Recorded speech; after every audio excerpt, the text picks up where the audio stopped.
বাংলাদেশে চিন্ময় কৃষ্ণ দাস সহ একাধিক ইস্কনের সন্ন্যাসীকে গ্রেফতারের প্রতিবাদে দুর্গাপুরের রাস্তায় নামে বিশ্ব সনাতনী হিন্দু একতা সংঘ। দুর্গাপুরের মায়াবাজার অঞ্চলে প্রতিবাদ চলে হরিনামের মাধ্যমে। চিন্ময় কৃষ্ণ দাস এবং বাকিদের মুক্তির দাবি করেন তারা। তাদের ওপর কেন হামলা করা হচ্ছে সেটার জবাবদিহি চান তারা। একতা সংঘের সদস্য অজয় বাউরি বলেন, আমরা বাংলাদেশের শান্তি চাইছি, অবিলম্বে নিঃশর্ত মুক্তি দিতে হবে ইস্কনের সন্ন্যাসীদের। ভারত সরকার যেন এই বিষয়ে সাহায্য করেন, আর যদি ভারত সরকার কোনো পদক্ষেপ না নেন তারা আরো বৃহত্তর আন্দোলনের পথে হাঁটবে বলে হুঁশিয়ারি দেন।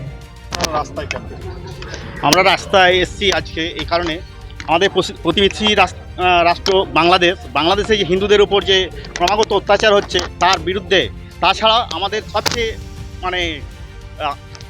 শরীরে লাগার মতো আমাদের যে হৃদয়ের ন্যাশনাল ফ্ল্যাগ, আমাদের ন্যাশনাল ফ্ল্যাগকে মাটিতে রেখে যেভাবে ওরা অবমাননা করছে তার বিরুদ্ধে আমরা আজকে একত্রিত হয়েছি।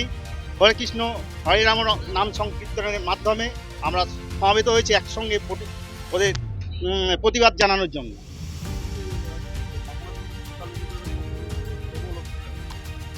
প্রবল অত্যাচার হচ্ছে, আমরা তো দেখছি টিভিতে, আমরা মোবাইলে বা ফেসবুকে আমরা দেখতে পাচ্ছি যেভাবে অত্যাচার হচ্ছে। শুধু খুব অমানবিক অত্যাচার, ঘরে আগুন লাগানো, এমনকি হত্যাও হচ্ছে, অনেক হত্যাও হয়েছে। আমাদের পরিকল্পনা হচ্ছে বাংলাদেশ সরকার শীঘ্রই যদি এর বিরুদ্ধে কোনো পদক্ষেপ যদি না নেয়, আমরা এর থেকে আরও বেশি উত্তর আরও সংগঠিত হয়ে আরও প্রোটেস্ট জানাবো, বা আমাদের ভারতবর্ষে আমাদের ভারত সরকারকেও আমরা জানাবো, বা জানানোর জন্যই বিশেষ করে আমরা এই পদক্ষেপ পথে নেমেছি আছি।